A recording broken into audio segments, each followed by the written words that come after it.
ஒரு காலத்தில் ஒரு அமைதியான சிறிய பண்ணையில் ஆர்வமுள்ள ஒரு ஆட்டுக்குட்டியும் விளையாட்டுத்தனமான பன்றியும் வாழ்ந்து வந்தன. அவர்கள் சிறந்த நண்பர்களாக இருந்தனர். இருவரும் எப்பொழுதும் பண்ணை மற்றும் அதன் சுற்றுப்புறங்களை ஆராய்வதில் ஒன்றாக நேரத்தை செலவிட விரும்பினர். ஒரு நாள் காலை அவர்கள் பண்ணைக்கு அருகில் உள்ள காய்கறி தோட்டத்திற்கு செல்ல முடிவு செய்தனர். அவர்கள் தோட்டத்திற்கு செல்லும் போது வண்ணமயமான காய்கறிகளின் வரிசைகள், பிரகாசமான சிவப்பு தக்காளி, மிருதுவான பச்சை கீரை மற்றும் பருமனான பூசணிக்காய்களால் வரவேற்கப்பட்டனர்.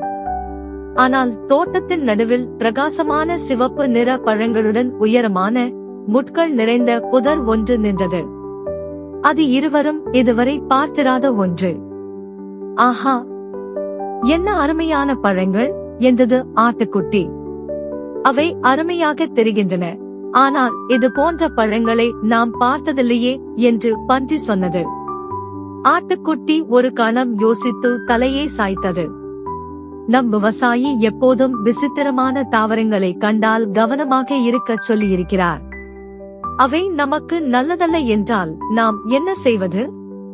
பன்றியோ, ஆனால் அவை மிகவும் சுவையாக தெரிகின்றன. நீ வேண்டும், ஆனால் உண்ணாமல் இரு, எனக்கு அதை ருசிக்க வேண்டும் என்று குதித்து ஓடியது. பழத்தை பறிக்க போகும்போது ஒரு புத்திசாலித்தனமான வயதான காகம் அருகில் இருந்த மரத்திலிருந்து கத்தியது. ஐயோ, அந்த பழங்களை சாப்பிடாதீர்கள், அவை அழகாக தோன்றலாம், ஆனால் அவை உங்களுக்கு நல்லதல்ல. தோட்டத்தில் உள்ள சில பழங்கள் உண்பதற்கு அல்ல, அது தனியாக விடப்பட வேண்டும். ஆட்டுக்குட்டி காகத்திற்கு நன்றி தெரிவித்தது. ரொம்ப தேங்க்ஸ் மிஸ்டர் காகம், நாங்கள் ஒரு பெரிய தவறு செய்ய இருந்தோம்.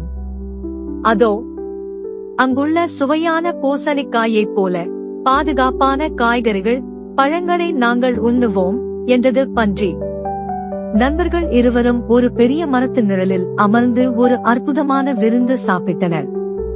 சூரியன் மறையத் தொடங்கியதும் அவர்கள் வயிறு நிரம்பியவர்களாகவும் இதயங்கள் மகிழ்ச்சியுடனும் தங்களுடைய பண்ணைக்கு திரும்பிச் சென்றனர்.